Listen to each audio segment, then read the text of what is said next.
जय श्री कृष्ण बंधुओं। ओम नमो भगवते वासुदेवाय नमः। सत्यनारायण भगवान की जय। प्रिय बंधुओं, आज फाल्गुन पूर्णिमा के दिन सुनिए सत्यनारायण भगवान की संपूर्ण कथा। जो भी भक्त श्रद्धा, विश्वास और सच्चे भाव से श्री सत्यनारायण भगवान की कथा सुनता या कराता है, उसके जीवन में अधूरे कार्य पूर्ण हो जाते हैं, बिगड़े काम बन जाते हैं और प्रभु की कृपा से असंभव भी संभव हो जाता है। तो आइए हम सब मन, वचन और कर्म से श्री सत्यनारायण भगवान के स्मरण करते हुए सांसारिक चिंताओं को एक क्षण के लिए त्याग कर पूरे भक्ति भाव के साथ इस दिव्य कथा का श्रवण करें। सभी प्रेम से बोलिए श्री हरि विष्णु भगवान की जय, सत्यनारायण भगवान की जय। श्री सत्यनारायण व्रत कथा का प्रथम अध्याय। महामुनि ऋषि वेद व्यास जी ने कहा, बहुत समय पहले नैमिषारण्य तीर्थ में सौनक आदि 88,000 ऋषियों पुराण वेदता श्री सुत जी महाराज से पूछा, हे सुत जी, इस कलयुग में वेद विद्या रहित मानवों को ईश्वर भक्ति किस प्रकार मिलेंगे और उनका उद्धार कैसे होगा? मुनि श्रेष्ठ, कोई ऐसा व्रत अपना अथवा तप बताइए जिसके करने से थोड़ा ही समय में पुण्य प्राप्त हो और मनोवांछित फल भी मिले। ऐसे कथा सुनने की हमारी बहुत इच्छा है। इस प्रश्न पर शास्त्रों के ज्ञाता श्री सुत जी ने कहा, है वैष्णवों, मैं पूज्य आप सभी के प्राणियों के हित और कल्याण की बात पूछी है। अब मैं इस श्रेष्ठ व्रत को आप लोगों से कहूंगा, जिसे श्रेष्ठ मुनि नारद जी ने श्री लक्ष्मी नारायण भगवान से पूछा था और श्री लक्ष्मी नारायण भगवान ने मुनि श्रेष्ठ नारद जी को बताया था। आप सब भी यह कथा ध्यान पूर्वक सुनिए। देव ऋषि नारद दूसरों के कल्याण हेतु सभी लोकों में घूमते हुए एक समय मृत्यु लोक में जा पहुंचे। वहां पर बहुत सी योनियों में जन्मे प्राय सभी मनुष्य को अपने कर्म के अनुसार अनेक कष्टों से पीड़ित देखकर उन्होंने विचार किया कि किस प्रयास के करने से निश्चय ही मनुष्य के कष्टों का निवारण हो सकेगा। मन में ऐसा विचार करके श्री नारद जी विष्णु लोक को गए। वहां श्वेत वर्ण तथा 4 भुजाओं वाले देवों के इष्ट नारायण को, जिनके हाथों में शंख, चक्र, गदा तथा पद्म थे तथा वरमाला धारण किए हुए थे, उन्हें देखकर देव ऋषि उनकी स्तुति करने लगे। नारद जी ने कहा, हे भगवान, आप तो अत्यंत शक्तिवान हैं, मन तथा वाणी भी आपको नहीं पा सकती। आपका यदि मध्य अंत भी नहीं है। आप निर्गुण स्वरूप सृष्टि के कारण भक्तों के कष्टों को नष्ट करने वाले हो। आपको मेरा सत सत नमन है। नारद जी से इस प्रकार की स्तुति सुनकर विष्णु भगवान बोले, हे योगीराज, आपने मन में क्या है? आपका किस कार्य हेतु यहाँ आगमन हुआ है? निसंकोच कहिए। तब देव ऋषि नारद ने कहा, प्रभु, मृत्यु लोक में सब मनुष्य जो अनेक योनियों में पैदा हुए हैं, अपने अपने कर्मों द्वारा अनेक प्रकार के कष्टों के कारण दुखी हैं। हे स्वामी, यदि आप मुझ पर दया रखते हैं तो बताइए कि उन मनुष्यों के सब कष्ट थोड़े ही प्रयत्न से किस प्रकार दूर हो सके। तब श्री विष्णु भगवान ने कहा, हे नारद, मनुष्य के कल्याण हेतु आपने यह बहुत उत्तम प्रश्न किया है। जिस व्रत के करने से मनुष्य मोह से छूट जाता है, यह व्रत मैं तुमसे कहता हूँ, सुनो। अति पुण्य दान करने वाला स्वर्ग तथा मृत्यु लोक दोनों में दुर्लभ एवं अति उत्तम व्रत है जो आज मैं तुमसे कहता हूँ। सत्यनारायण भगवान का यह व्रत विधि विधान अनुसार संपन्न करने पर मनुष्य इस धरती पर सभी प्रकार के सुख भोग कर मरणोपरांत मोक्ष को प्राप्त करता है। और श्री विष्णु भगवान के ऐसे वचन सुनकर नारद मुनि बोले, हे भगवान, उस व्रत का विधान क्या है? फल क्या है? इससे पूर्व किसने यह व्रत किया है तथा किस दिन यह व्रत करना चाहिए?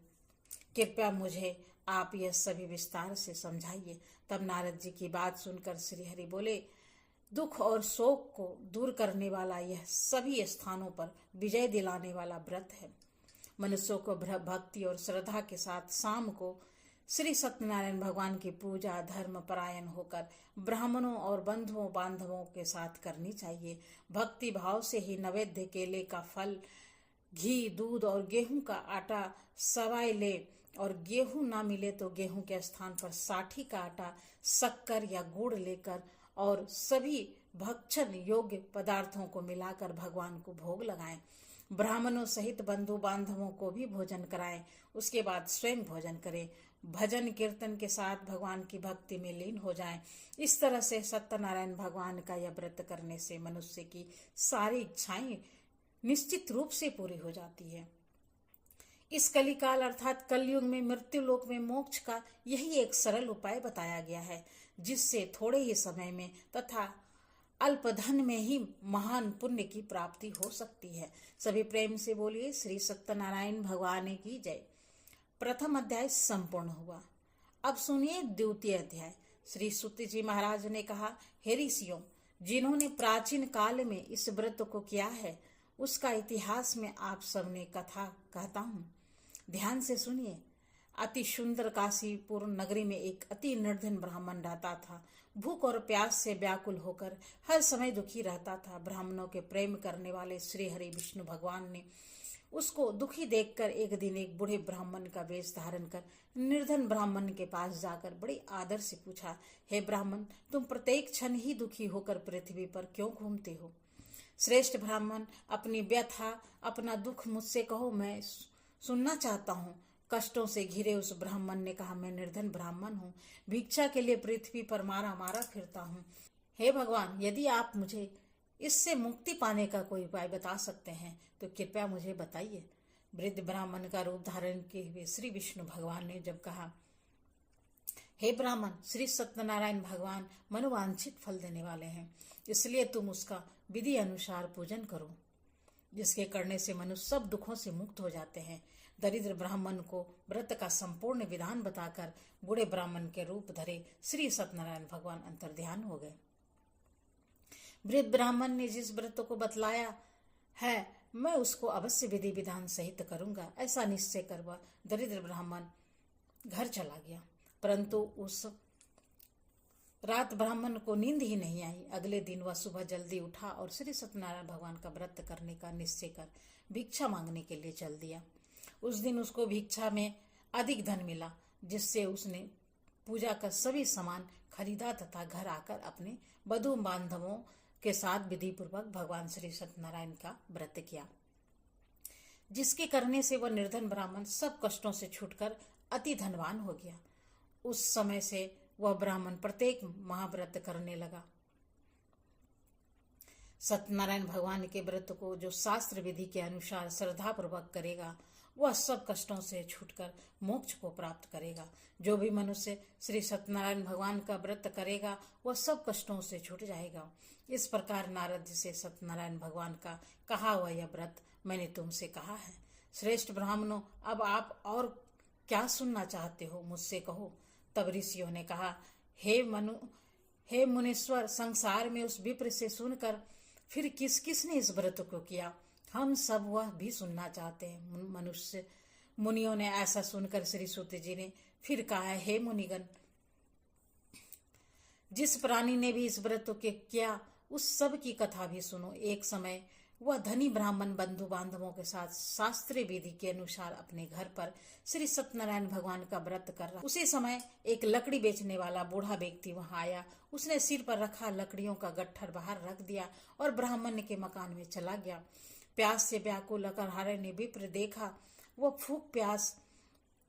भूख प्यास सब कुछ भूल गया। उसने उस ब्राह्मण का अभिवंदन किया और पूछा, हे ब्राह्मण देवता, आप यह किसका पूजन कर रहे हो? इस व्रत को करने से क्या फल मिलता है, कृपया मुझे भी बताइए। तब उस ब्राह्मण देवता ने कहा, सब कुछ इच्छाओं को पूर्ण करने वाला यह श्री सत्यनारायण भगवान का व्रत है। इनकी ही कृपा से मेरे यहाँ धन और ऐश्वर्य का आगमन हुआ है। तब ब्राह्मण देवता से व्रत के विषय में ज्ञात कर वह लकड़हारा अत्यंत प्रसन्न हुआ और भगवान का चरणामृत लेकर भोजन करने के पश्चात वह अपने घर को गया। तथा अगले दिन लकड़हारे ने अपने मन में संकल्प किया कि आज गांव में लकड़ी बेचने से जो कुछ भी धन मिलेगा उसी से भगवान सत्यनारायण का मैं वह व्रत करूंगा। मन में ऐसा विचार कर वह लकड़हारा लकड़ियों का गट्ठर अपने सिर पर लेकर जिस नगर में धनवान लोग रहते थे, ऐसे सुंदर नगर में गया। उस दिन उसे उस लकड़ियों के दाम पहले दिनों से चौगुना मिला। तब वह बूढ़ा लकड़हारा बहुत प्रसन्न होकर बाके केले, शक्कर, शहद, घी, दूध, दही और गेहूं का चूर्ण इत्यादि श्री सत्यनारायण भगवान के व्रत की सभी सामग्री को लेकर अपने घर आया। फिर उसने अपने बधू बांधव को बुलाकर विधि विधान के साथ भगवान का पूजन एवं व्रत किया और उस व्रत के प्रभाव से वह बूढ़ा लकड़हारा धन धान्य से युक्त हुआ तथा संसार के समस्त सुख भोग कर वैकुंठ को चला गया। सभी प्रेम से बोलिए श्री सत्यनारायण भगवान की जय। इस प्रकार कथा का द्वितीय अध्याय पूर्ण हुआ। अब सुनिए तृतीय अध्याय। श्री सुत जी बोले, हे श्रेष्ठ मुनियों, अब मैं आगे की एक कथा और कहता हूँ। प्राचीन काल में उल्कामुख नाम का एक महान ज्ञानी राजा था। वो जितेंद्र एवं सत्यवक्ता था। प्रतिदिन मंदिरों में जाता और निर्धनों को धन देकर उसके दुख दूर करता था। उसकी पत्नी कमल के समान सुंदर मुखवाली और सती साध्य भी थी। एक दिन भद्रशिला नदी के तट पर वे दोनों विधि विधान सहित श्री सत्यनारायण भगवान का व्रत और पूजन कर रहे थे। उस समय वहां साधु नामक एक वैश्य आया। उसके व्यापार के लिए बहुत सारा धन था। वह वैश्य अपने नाव को नदी के किनारे पर ठकरा कर राजा के पास आया। राजा को व्रत करते हुए देखकर उसने विनम्रता पूर्वक पूछा, यह आप क्या कर रहे हैं? मेरी सुनने की इच्छा है, कृपया आप यह सब मुझे भी बताइए। महाराज उल्कामुख से कहा, हे साधु वैश्य, मैं अपने बंधु बांधवों के साथ पुत्र की प्राप्ति के लिए श्री सत्यनारायण भगवान का व्रत और पूजन कर रहा हूँ। राजा के वचन सुनकर साधु नामक वैश्य ने आदर से कहा, हे राजन, मुझे भी इसका संपूर्ण विधि विधान बतलाइए। मैं भी आपके कहे अनुसार इस व्रत को करूंगा। मेरी भी कोई संतान नहीं है और मुझे विश्वास है कि इस उत्तम व्रत को करने से अवश्य ही मुझे भी संतान की प्राप्ति होगी। तब राजा से व्रत के सारे विधि विधान सुनकर व्यापार से निवृत्त होकर वह वैश्य सुखपूर्वक अपने घर को आया। उसने अपने पत्नी को संतान देने वाले उस व्रत के विषय में बताया और संकल्प लिया कि जब मेरे यहाँ संतान होगी तब मैं इस व्रत को करूंगा। वैश्य ने यह वचन अपनी पत्नी लीलावती से भी कहे। एक दिन उसकी पत्नी लीलावती श्री सत्यनारायण भगवान की कृपा से गर्भवती हो गई और 10वें महीने में उसने एक अति सुंदर कन्या को जन्म दिया। दिनों दिन वह कन्या इस तरह से बढ़ने लगी जैसे शुक्ल पक्ष का चंद्रमा बढ़ता है। कन्या का नाम उन्होंने कलावती रख दिया। तब लीलावती ने मीठे शब्दों में एक दिन अपने पति को याद दिलाया कि आपने जो भगवान का व्रत करने का संकल्प लिया था, अब आप उसे पूर्ण कीजिए। साधु वैश्य कहने लगा कि हे प्रिय, मैं कलावती के विवाह पर इस व्रत को करूंगा। इस प्रकार अपनी पत्नी को आश्वासन देकर वह व्यापारी करने विदेश चला गया। कलावती अपने पिता के घर में बड़ी होने लगी। लौटने पर साधु ने जब नगर में सखियों के साथ अपने वयस्क होते पुत्री को खेलते देखा तो उसके विवाह की चिंता होने लगी। तब उसने एक दूत को बुलाकर कहा कि उसकी पुत्री के लिए कोई सुयोग्य वर देख कर लाओ। दूत साधु नामक वैश्य की आज्ञा पाकर कंचन नगरी पहुंचा तथा देखकर वैश्य की कन्या के लिए एक सुयोग्य वर्णिक पुत्र को ले आया। उस सुयोग्य लड़के के साथ साधु नामक वैश्य ने अपने बंधु बांधवों सहित प्रसन्नचित्त होकर अपनी पुत्री का विवाह करा दिया। दुर्भाग्य से वह विवाह के समय भी श्री सत्यनारायण भगवान का व्रत करना भूल गया। इस पर अब की बार श्री सत्यनारायण भगवान अत्यंत क्रोधित हो गया। उन्होंने वैश्य को श्राप दिया कि तुम्हें दारुण दुख प्राप्त होगा। इसके कुछ समय बाद अपने कार्य में कुशल वह वैश्य अपने दामाद सहित नावों का बेड़ा लेकर व्यापार करने के लिए सागर के समीप स्थित रत्नासागरपुर नगरी में गया और रत्नासागरपुर पर चंद्रकेतु नामक राजा राज्य करता था। दोनों ससुर जमाई चंद्रकेतु राजा के उस नगर में व्यापार करने लगे। एक दिन श्री सत्यनारायण भगवान की माया से प्रेरित एक चोर राजा चंद्रकेतु का धन चुराकर भाग रहा था। राजा के दूतों को अपने पीछे से आते देखकर चोर ने घबराकर राजा के धन को वैश्य की नाव में चुपचाप छुपा दिया, जहां से ससुर जमाई ठहरे हुए थे, और वहां से भाग गया।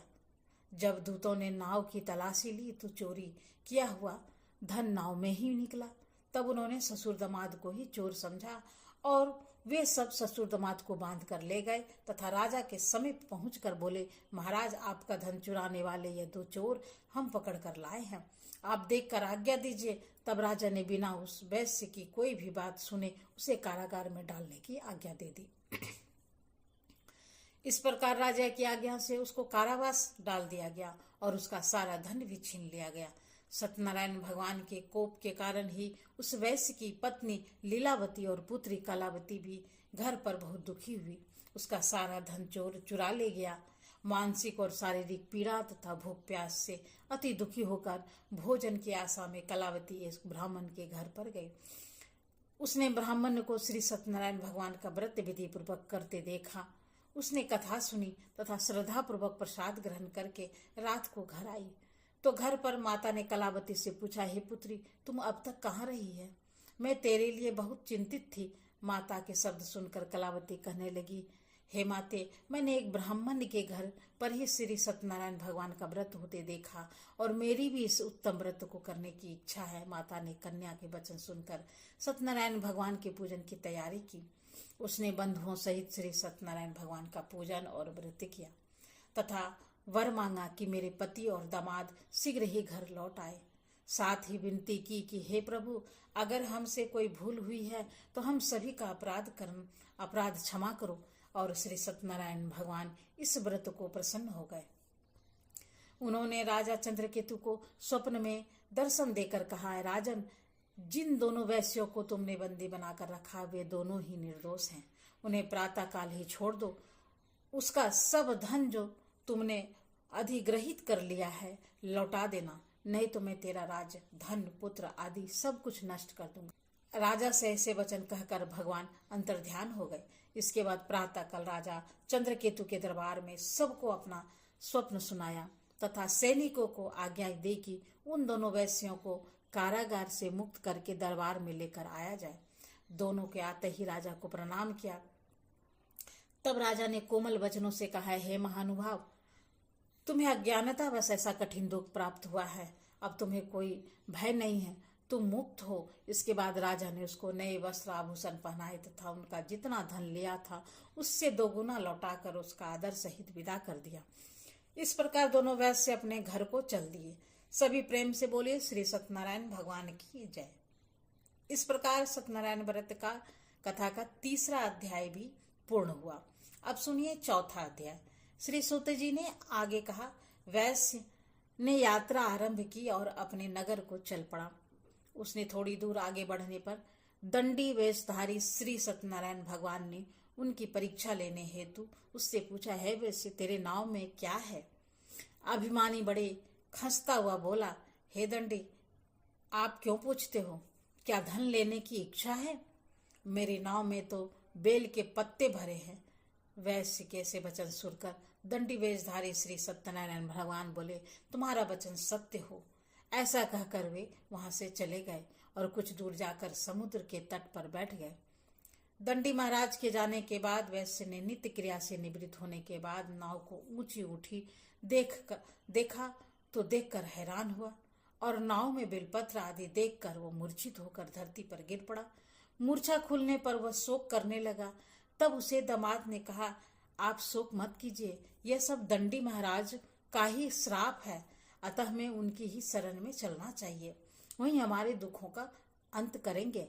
तब दामाद के वचन सुनकर वह वैश्य दंडी भगवान के पास पहुंचे और अत्यंत भक्तिभाव से पश्चाताप करते हुए बोले, मैंने जो आपसे अत्यंत असत्य वचन कहे थे उसके लिए मुझे क्षमा कर दीजिए। ऐसा कहकर वह शोकाकुल होकर रोने लगा। और तब दंडी भगवान बोले, हे वनिक पुत्र, मेरे आज्ञा से ही बार बार तुझे दुख कष्ट प्राप्त हुआ है। तू मेरी पूजा से विमुख हुआ है, तूने अपने संकल्प को भुलाया है। तब उस वैश्य ने कहा, आपकी माया तो व्याधि देवता भी नहीं जान पाते, तब मैं मूर्ख भला कैसे जान सकता हूँ। अब आप प्रसन्न होइए, मैं अपनी क्षमता के अनुसार आपका पूजन करूंगा। आप मेरी रक्षा कीजिए तथा मेरी नौका को पहले ही की तरह धन से परिपूर्ण कर दीजिए। उसके भक्ति से परिपूर्ण वचन सुनकर श्री सत्यनारायण भगवान प्रसन्न हो गए और उनकी इच्छा अनुसार वर देकर अंतर्ध्यान हो गए। तब ससुर और दामाद दोनों ने नाव पर आकर देखा तो नाव धन से भरी हुई थी। फिर वह विधि विधान से भगवान सत्यनारायण का पूजन करके सानिध्य सहित अपने नगर को चला। जब वो अपने नगर के निकट पहुंचा तब उसने एक दूत को अपने घर पर भेजा। दूत ने साधु वैश्य के घर जाकर उसकी पत्नी को नमस्कार किया और कहा, आपके पति और आपके जमाता सहित इस नगर में समीप आ गए हैं। लीलावती और उसकी पुत्री कलावती उस समय सत्यनारायण भगवान की पूजन कर रही थी। दूत का वचन सुनकर साधु की पत्नी ने बड़ी प्रसन्नता के साथ श्री सत्यनारायण भगवान का पूजन पूर्ण किया और अपनी पुत्री से कहा, पुत्री, मैं अपने पति के दर्शन करने जा रही हूँ, तुम भी पूजन पूर्ण करके शीघ्र आ जाना। लेकिन कलावती पूजन और प्रसाद को अधूरा ही छोड़कर अपने पति के दर्शन करने के लिए चल पड़ी। पूजन और प्रसाद की अवज्ञा के कारण सत्यनारायण भगवान ने रुष्ट होकर उसके पति को नाव सहित पानी में डुबो दिया। कलावती अपने पति को न पाकर रोती हुई विलाप करते हुए भूमि पर गिर पड़ी।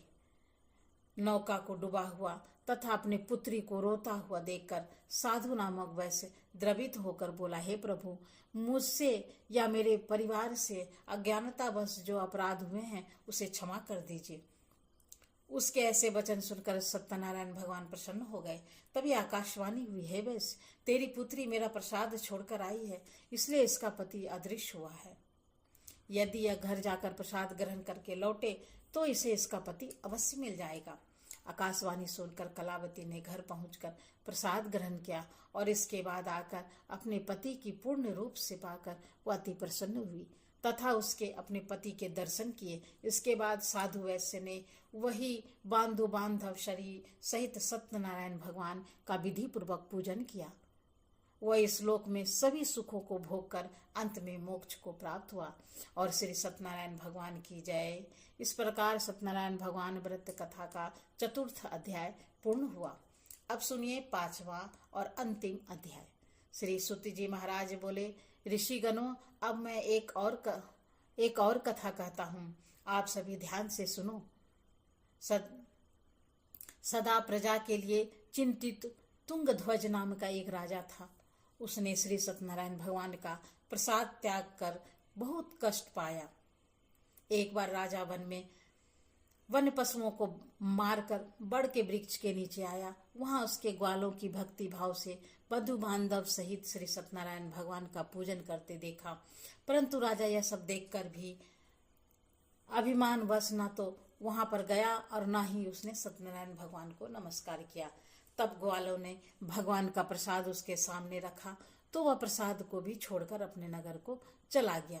उधर नगर में पहुंचकर उसने देखा कि उसका तो सारा राज साम्राज्य ही नष्ट हो गया है। वह समझ गया कि यह सब भगवान सत्यदेव ने ही रुष्ट होकर किया है। तब वह वन में वापस आया और ग्वालों के समीप जाकर विधि पूर्वक पूजन करके प्रसाद ग्रहण किया तो श्री सत्यनारायण भगवान की कृपा से सब कुछ पहले की तरह समान हो गया तथा दीर्घ काल तक सुख भोग कर मरने के बाद वह मोक्ष की प्राप्ति हुआ। जो मनुष्य इस श्रेष्ठ दुर्लभ व्रत को करेगा और श्री सत्यनारायण भगवान की कृपा से उसे धन्य धान्य का कोई भी अभाव नहीं होगा और निर्धन धनी हो जाएंगे और बंदी बंधनों से मुक्त हो जाएगा, निर्भय हो जाता है, संतानहीन को संतान प्राप्त हो जाता है तथा समस्त इच्छाएं पूर्ण कर अंत में वह वैकुंठ लोक को जाता है। अब उनके विषय में भी जानिए जिन्होंने इस व्रत को किया है। आप उनके दूसरे जन्म में हैं। जो कुछ उनकी कथा सुनिए। और श्वेतानंद नामक वृद्ध ब्राह्मण ने सुदामा के रूप में जन्म लेकर श्री कृष्ण की भक्ति और सेवा करके वैकुंठ लोक प्राप्त किया। और उल्कामुख नामक महाराज का राजा दशरथ के रूप में जन्म हुआ तथा वह श्री रंगनाथ भगवान का पूजन का मोक्ष को प्राप्त हुआ। और साधु नाम के वैश्य ने धर्मात्मा तथा सत्य प्रतिज्ञ राजा मोर ध्वज बनकर अपने ही पुत्र को आरे से चीरकर वैकुंठ धाम प्राप्त किया। और महाराज तुंगध्वज स्वयं प्रभु मनु बने तथा उन्होंने बहुत से लोगों को भगवान की भक्ति में लीन कराकर वैकुंठ लोक प्राप्त किया। वह लकारहरा अपने अगले जन्म में गुह नामक निषाद राजा बना और जिससे भगवान श्री राम के चरणों में सेवा कर अपने सभी जन्मों का उद्धार कर लिया। इस प्रकार श्री सत्यनारायण का व्रत कथा का पांचवा और अंतिम अध्याय पूर्ण हुआ। सभी प्रेम से बोलिए श्री सत्यनारायण भगवान की जय, श्री लक्ष्मी नारायण भगवान की जय। तो ये थी सत्यनारायण भगवान की संपूर्ण कथा। उम्मीद है आप सभी लोग ये सत्यनारायण कथा सुनकर पूर्ण लाभ उठाएंगे। तो फिर मिलते हैं नए वीडियो में नए जानकारी के साथ। तब तक के लिए नमस्कार। Thanks for watching.